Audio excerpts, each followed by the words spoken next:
Les séries de conversations Footprint présentent des discussions et des réflexions de leaders accomplis sur le lieu de travail et le marché, ainsi que leurs expériences sur les principes clés du leadership. En tant que croyants, nous sommes censés mettre en pratique ces principes bibliques de leadership sur notre lieu de travail et sur le marché pour nous aider à remplir notre vocation.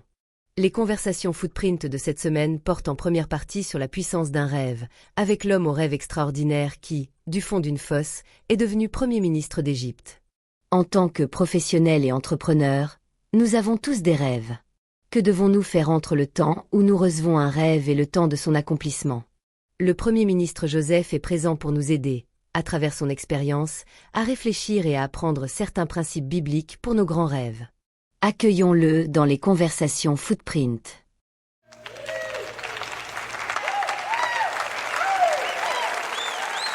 Je suis heureux d'être parmi vous pour partager mon histoire et mon expérience. C'est toujours un moment d'humilité, car il me rappelle comment le Seigneur a agi dans ma vie. Monsieur le Premier ministre, j'aime beaucoup votre manteau multicolore. Il vous va très bien. Merci, je vous en suis reconnaissant. Votre parcours, de la fosse au palais, a inspiré des générations et nous sommes reconnaissants que vous acceptiez de nous consacrer les 3 prochaines semaines afin de nous faire bénéficier de votre expérience. Tout à fait, car il est important que votre public sache que l'aspect le plus critique d'un rêve, c'est ce que l'on fait entre le rêve et son accomplissement. J'appelle cela la période de préparation. Ma période de préparation a duré environ 13 ans, et j'aimerais partager avec votre public les piliers de cette préparation, à savoir 1. La fosse, 2. La pureté, 3. La prison, et 4. La promotion et le palais. Parfait. Prière de commencer cette conversation par la définition d'un rêve. Vous savez, il existe plusieurs définitions d'un rêve.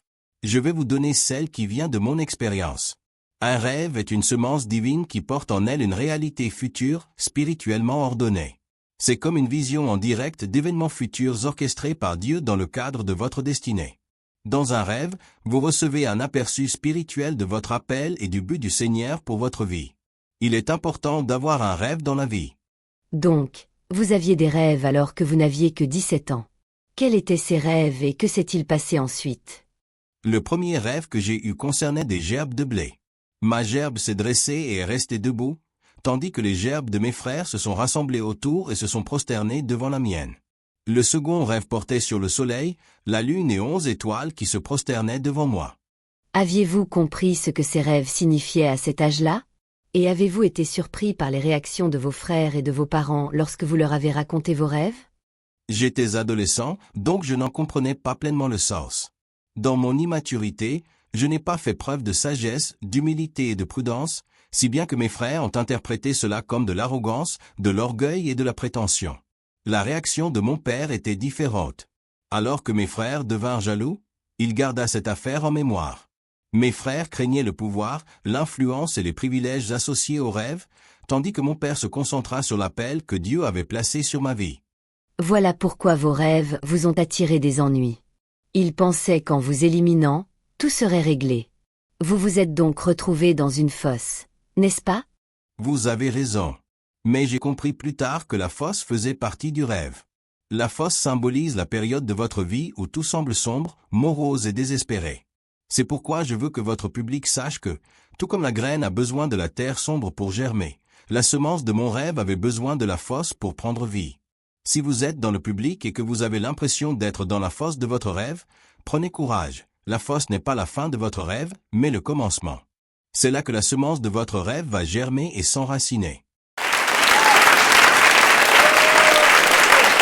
Monsieur le Premier ministre, nous apprécierions que vous nous expliquiez, à partir de votre expérience, certains principes bibliques de leadership à retenir lorsque nous traversons la période de fosse de notre rêve. Premièrement, sachez que lorsque vous êtes isolé et seul dans la fosse, vous découvrez votre véritable identité. Lorsque j'étais seul dans la fosse, dépouillé de mon manteau préféré, privé des regards bienveillants et du soutien de mes parents, j'ai dû affronter ma véritable identité. Mon ego a été brisé dans la fosse et, devenu littéralement nu, ma véritable nature est apparue. J'ai examiné mes valeurs, mon caractère et mes habitudes. Quel comportement devais-je changer? C'est le début de la préparation pour que le rêve s'accomplisse. Je comprends. Cela peut être un exercice douloureux, car il faut se dépouiller littéralement et identifier les défauts de caractère qui pourraient ruiner le rêve. n'est-ce pas? Effectivement. C'est pourquoi la deuxième leçon à apprendre dans la fosse est de savoir que, bien que la solitude, l'isolement et le dépouillement puissent être douloureux, ils deviennent le terreau spirituel pour la maturité et la croissance. La troisième leçon est de savoir que vous n'êtes pas seul dans la fosse. Le Seigneur qui vous a donné le rêve est avec vous. Soyez connectés au Seigneur et il commencera à vous révéler son but divin pour votre vie. Très édifiant. Chers auditeurs, si vous traversez actuellement la période de fosse de votre rêve professionnel, sachez que ce n'est pas la fin de votre rêve. Elle est nécessaire pour que votre rêve puisse éclore. Profitez de ce temps dans la fosse pour 1. Réfléchir à votre identité, votre caractère et vos habitudes. 2. Laissez les moments douloureux servir de terreau spirituel à votre maturité et votre croissance. Et 3. Vous connecter au Seigneur afin qu'il vous révèle le but qui se cache derrière le rêve. Rêvez grand. Votre rêve s'accomplira certainement. N'oubliez pas de tirer profit de ces leçons du Premier ministre Joseph. Nous attendons avec impatience la deuxième partie. Pour l'heure, exprimons-lui notre reconnaissance.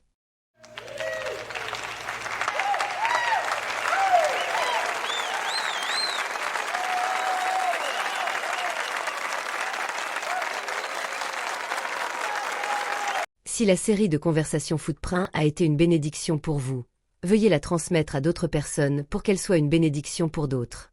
Êtes-vous un croyant déterminé à réaliser votre vocation professionnelle sur votre lieu de travail et sur le marché?